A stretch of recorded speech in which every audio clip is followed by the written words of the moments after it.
안녕하십니까. 이번 시간에는 침묵하는 시리아 도시들이라는 제목으로 한번 같이 살펴보도록 하겠습니다. 왜 침묵하는 시리아 도시들일까요? 칠흑 같은 암흑의 시기에도 복음 전도에 대한 순수한 열정으로 제단의 불이 꺼지지 않도록 그 불을 끝까지 지킨 경건한 사람들이야말로 종교개혁자들의 진정한 선조들이었습니다. 기독교 시대의 초기에 참교회의 교리 발전과 선교 활동에 지도적인 역할을 최초로 담당했던 곳은 시리아의 번성하는 도시들이었습니다. 황폐되어 침묵 속에 빠져있는 이 도시들 중 상당수가 아직도 매우 훌륭한 상태로 보존되어 있다는 것은 매우 인상적인 일입니다. 유대 그리스도인들이 예루살렘에서 쫓겨나서 북쪽으로 이주하면서 안디옥을 중심으로 이미 한창 성장하는 단계에 들어서 있던 이 지역에 기독교 신자의 수가 수세기에 걸쳐서 증가하였습니다. 시리아는 별로 알려지지 않은 지역이지만 참교회의 역사와 관련해서는 결코 간과할 수 없는 매우 중요한 지역이라는 사실입니다. 로마에 대해서 반란을 일으킨 후 진압된 유대인들에 대한 증오심으로 로마 황제는 135년에 그들이 예루살렘으로 들어가는 것을 금지하였습니다. 물론 여기에는 이미 그리스도인이 된 유대 자손들은 포함되지 않았습니다. 이런 일은 시리아의 기독교의 중심지들을 세우는 일에도 상당히 기여를 하게 된 것입니다. 오늘날 우리는 시리아에서 기독교 초기의 여러 세기에 걸쳐 세워졌던 장원들과 교회들, 비명들, 그리고 공공 건물들의 화려한 흔적들을 찾아볼 수 있습니다. 이곳은 교회 조직들과 선교기관들이 사도들과 그들의 제자들의 수고를 통해 상설기관으로 자리 잡았던 곳입니다. 이렇게 새롭게 형성된 본부로부터 세상 끝까지 빛의 줄기가 퍼져 나갔습니다. 시리아는 동방교회와 서방교회를 총망라해서 최초의 선교활동 본부가 있던 곳입니다. 우리는 먼저 초기 시리아 문화의 역사적, 고고학적 배경에 대해서 주목할 필요가 있습니다. 역사적, 고고학적 배경은 예루살렘의 멸망으로 인해서 팔레스틴 이외의 지역에 살고 있던 수백만의 유대인들에게 정신적으로 엄청난 영향을 끼쳤습니다. 이 사건에 대한 소식을 듣고 크게 놀란 그들이 복음을 받아들임으로써 무수히 많은 사람들이 그리스도께로 돌아오게 됐던 것입니다. 이 같은 일로 인해서 세상의 모든 것에 교회가 세워지는 위대한 일이 벌어졌습니다. 그들은 예루살렘 랍비들의 광신적 율법주의의 영향 아래 놓여 있지 않았기 때문에 그들 중 수만의 사람들이 교회 지도자들이 전파하는 예언 성취에 관한 그 기별의 마음문을 열 수 있었습니다. 로마 군대의 승리는 예루살렘의 멸망이 임박해지면서 유대를 떠나라고 하신 예수님의 명령에 순종하도록 유대 기독교인들을 일깨워주는 역할을 했던 것입니다. 이 같은 인구의 이동으로 혜택을 입은 첫 번째 지방은 성경에서 열 도시들이라는 의미를 가진 데가볼리라고 불리는 요단 동쪽에 있는 팔레스틴의 일부 지역이었습니다. 로마 제국은 이 도시들에 사는 사람들에게 특별한 시민 권리를 부여했고 또한 그 도시들을 단장하는 일을 위해서 막대한 돈을 아낌없이 지원해 주었습니다. 로마 당국의 목적은 무엇이냐 하면 헬라의 문화와 철학을 지켜 올려서 유대인들을 이교의 예술과 사상으로 이끌어내려는 의도에 있었던 것입니다. 자, 사도들의 시대에 요단 너머 이 땅은 매우 비옥한 땅이었습니다. 그 주민들은 그 땅에서 나는 다양하면서도 풍부한 소산물로 풍요로운 생활을 할 수 있었습니다. 로마를 상대로 싸우는 전쟁의 공포에서 벗어나기 위해서 유대 그리스도인들이 이곳으로 도망을 해왔던 것입니다.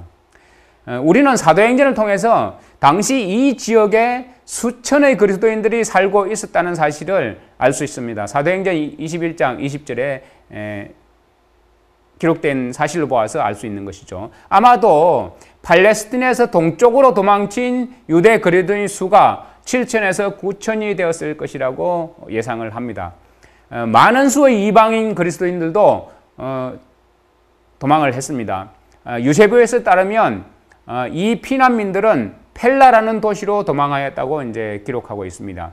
유세비우스는 또 135년에 광범위하게 일어난 유대인들의 반란과 관련해서 펠라라는 지명을 한 번 더 언급하고 있습니다. 그에 따르면 그 반란이 있은 후에 하드리안 황제는 예루살렘을 완전히 파괴해버렸습니다. 그리고 펠라라는 지명을 아엘리아로 바꾸고 그곳에 살던 이방인 그리스도인들이 유대 자손인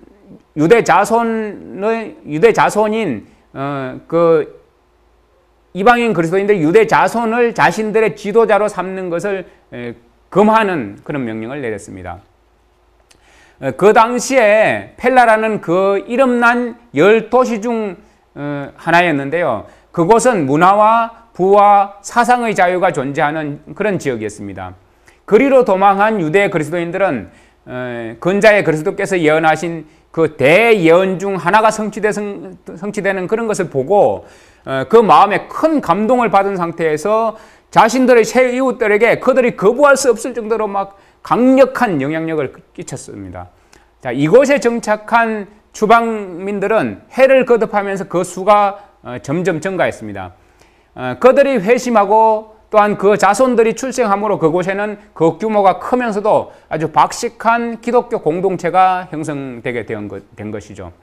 이 데가볼리라 불리는 이교의 10도시에 있던 이 땅이 갑자기 기독교에 강한 영향을 끼치는 곳으로 변모하고 말았던 것이죠. 자,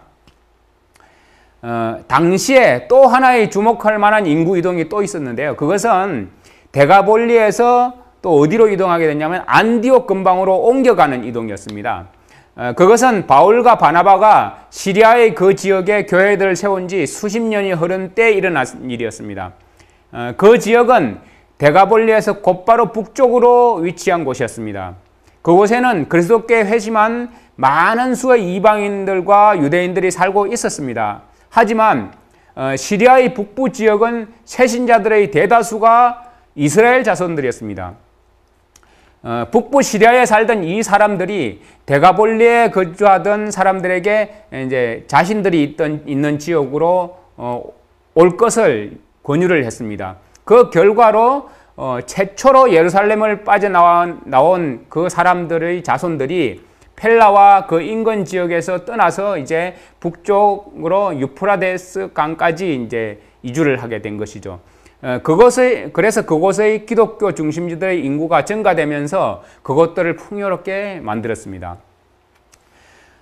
시리아는 이전부터 그 건축 양식이 장엄한 지역으로 그리고 문명 사회의 주목을 받아오고 있었습니다. 그곳은 로마 제국에서 가장 부유하면서도 번성하는 지방이었습니다.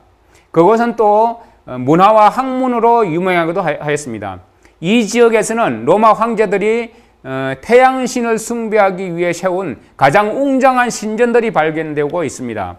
이 땅의 한가운데 수도인 안디옥이 위치하고 있었습니다. 자, 훗날 530년경에 저스티안 황제는 콘스탄티노플에 세상에서 가장 멋진 교회를 세우고자 하는 계획을 세우고는 천부의 재능인진 건축가들을 찾기 위해서 헬라 문화권과 라틴 문화권에 속한 모든 지역들을 샅샅이 뒤졌는데 그래도 찾지 못했다고 합니다. 결국에는 시리아로 그의 발길을 돌렸다고 합니다. 거기서 그는 그가 찾고 있던 기술을 가진 건축가를 발견하게 되었던 것이죠. 그렇게 시리아가 그 당시에는 건축술이 아주 유명한 곳이었습니다. 그 당시에 안디옥 학파의 과학과 문학 분야에서의 평판은 거의 모든 학파들을 능가하였고 그 학파의 조직 체계는 동로마 전체에서 타의 추종을 불허하였습니다. 저스티니안은 6세기 중반에 콘스탄티노플의 대성당을 건축하기로 하고 그가 고용한 두 건축가 트탈레스의 안테마우스와 또 밀레투스의 이시도를 이 두 사람을 모두 안디옥 학파에서 데려간 것이죠. 자, 경쟁 상대가 없던 시리아의 기술과 학문은 거기에 대해서 한 역사가는 이렇게 기록하고 있습니다. 자, 파워포인트를 한번 보시기 바랍니다.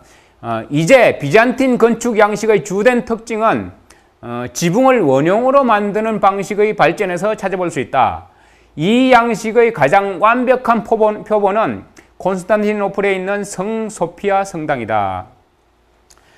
저스티니안은 이 성당을 건축한 것에 대해서 대단한 자부심을 가지고 있었다.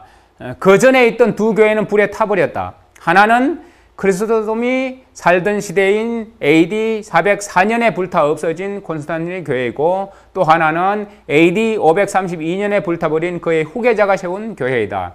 엄밀히 말하면 저스티니안이 세운 성 소피아 성당은 전형적인 비잔틴 건축 양식은 아니다. 여전히 그 자리에 서 있으며 현재는 해교 사원으로 쓰이고 있는 이 건축물은 그 양식이 매우 독특하다. 이 같은 종류의 건축물은 그 이전에는 존재하지 않았다. 이것은 또한 그 어떤 건축물에도 그 양식이 모방되지 않았다. 이 건물을 지은 그 유명한 건축가 안테오스는 모든 세대를 통하여 그 어떤 건물도 필적할 수 없는 작품을 만드는 것에 대해서 대단한 자부심을 가졌다라고 이제 기록하고 있습니다. 여러분, 교회사를 하면서 왜 비잔틴 건축에 대해서 이렇게 장황하게 설명하는지 좀 더 신청해 보시면 어떤 관계가 있는지 아시게 될 것입니다. 학자들은 아일랜드에서 셀틱 교회의 족적을 추적하는 중에 시리아 건축가들에 의해 소개된 이 새로운 양식이 서방 건축 양식에 끼친 영향에 대해서 상당히 깊은 인상을 받습니다. 이 양식이 서방에 소개된 경로에 대해서는 그 연구가 잘 확립되어 있습니다. 시리아 건축 양식의 새로운 원리들이 아일랜드에서 채택되었습니다. 비잔틴 건축 양식은 콘스탄티노플로부터 서쪽으로 신속하게 퍼져나갔습니다.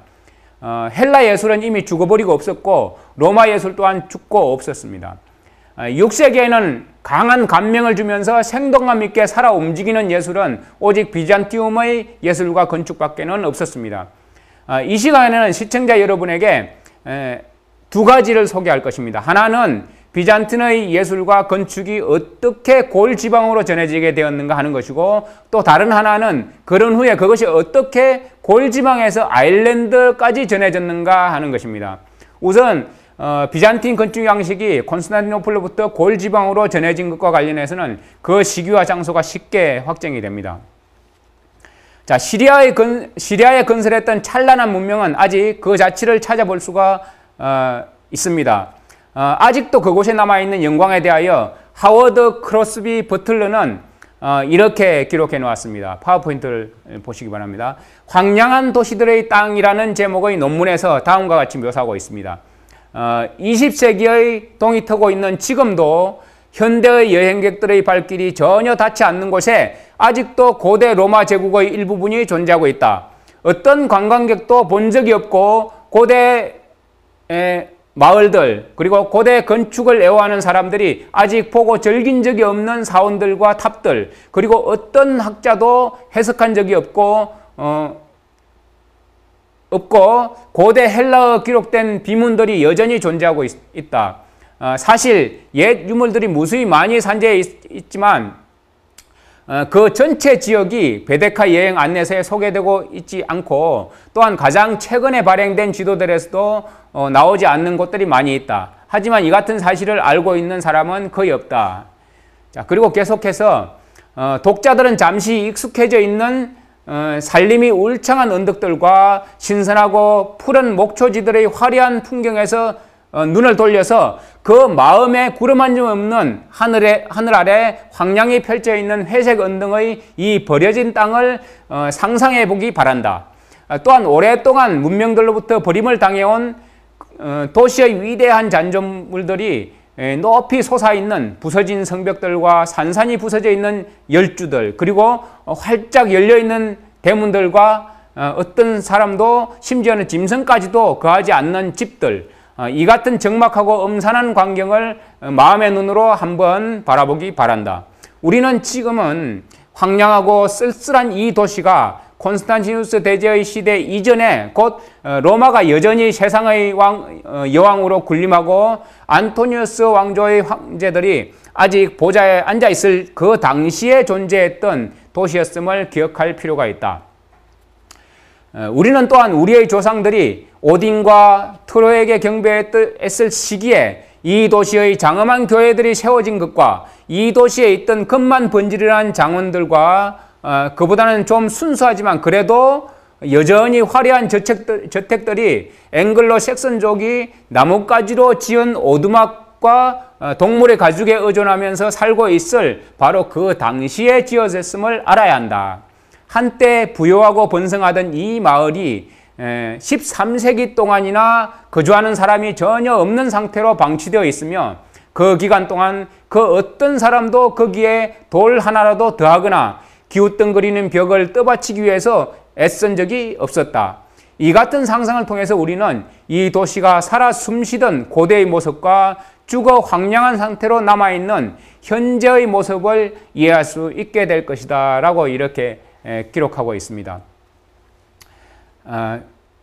여러분, 침묵하는 시리아의 도시들은 세상의 다른 지역들에서 고고학에 의해서 발견되는 과거의 잔재와 흔적들과는 여러 면에서 차이가 있습니다. 그 유적들은 외부로부터 온 침략자들에 의해서 만들어진 것들이 아니고 그곳에 살던 원주민들에 의해서 만들어진 것입니다. 거기에 대해서 돌들은 시멘트나 몰타를 쓰지 않았음에도 불구하고 서로 꼭 맞게 이제 끼워져 있습니다.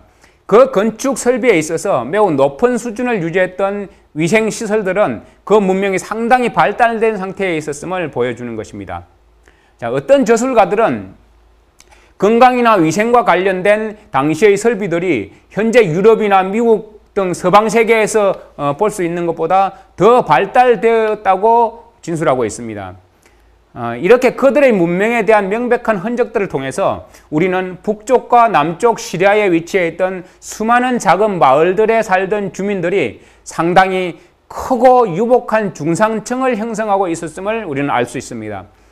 그 지역에는 특별히 웅장한 저택은 북쪽과 남쪽 시리아에 각각 한 채씩밖에 없었습니다. 이 저택들은 그 지방 총독들의 관저였던 것으로 생각이 됩니다. 이렇게 미루어 볼 때 그 지역에서는 특별히 지위가 높은 사람이 없이 대부분이 거의 동등한 위치에서 살았던 것으로 여겨지는 것입니다. 자, 여러분, 다음 이 시간에 다시 침묵하는 시리아의 도시들 나머지 부분에 대해서 좀 더 살펴보는 시간을 갖도록 하겠습니다. 다음 이 시간에 다시 뵙겠습니다. 감사합니다.